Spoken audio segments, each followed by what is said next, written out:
Hey guys, thought I'd put together another video here on machining. In this video here, it's basically, I'm just going to kind of go over how to locate center on my rotary table here. It's a cheap alternative way to locate center, I should say. Those not familiar, that's just starting out machining. This is what's referred to as a test indicator. It goes up in your collet to locate center, and it's just got a plunger, and then you move your axis whatever direction. This is kind of the same thing in a way. This is a dial indicator is what it's referred to, and it has a plunger at the bottom, and when it moves, it just moves your dial whatever direction.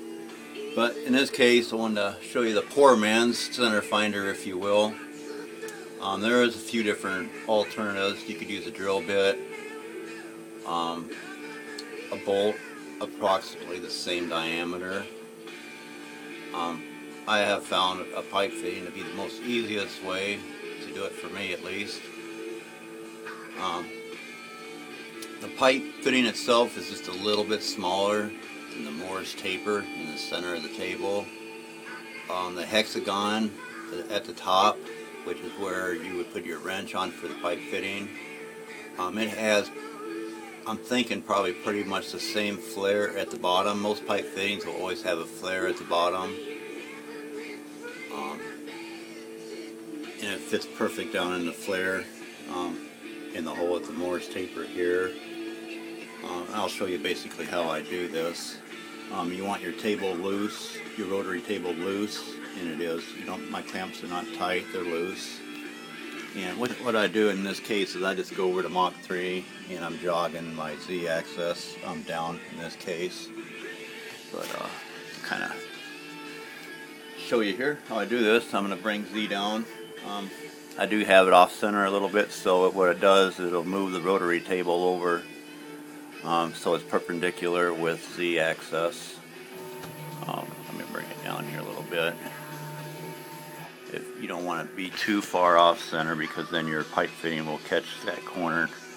Just as long as it falls down into the hole a bit, and you'll be good to go. But if you watch closely, you'll see when it gets down at the bottom and it hits that Morse taper, it'll bring that table right over to the center. And if you look closely there, move that table back just a little bit.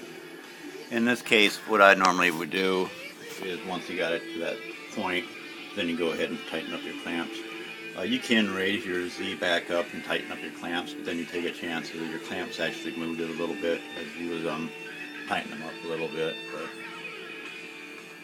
But I've done it this way for quite a bit. It works out quite well. It's very, very concentric. Here's one part that I tested earlier, and I did it again. I had a hard time finding a fitting that would fit in there. That's about the hardest part, is finding something with a fitting with a flare on it. But I mic this with my caliper in all different directions just to see how concentric it is, and it's very concentric. It's out 1/100,000ths. I forgot what direction it was, but you can't even see it with your eye if you look at it. 1/100,000ths ain't enough to even worry about. I mean, it won't cause no problems with anything. Anywho, that's the poor man's way of locating center on a rotary table. This is a 6-inch rotary table on an X2 Siege, X2 mill.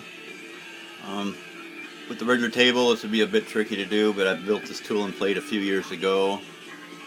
I believe it's 12 by 18 or something like that, so if you have a big tool and plate on top of it and stuff, a 6-inch rotary table is a perfect size, provided you have enough Z-axis or Z travel. And in my case, I do. I have plenty of travel on Z for it. So, anywho, thanks for watching. Take it easy.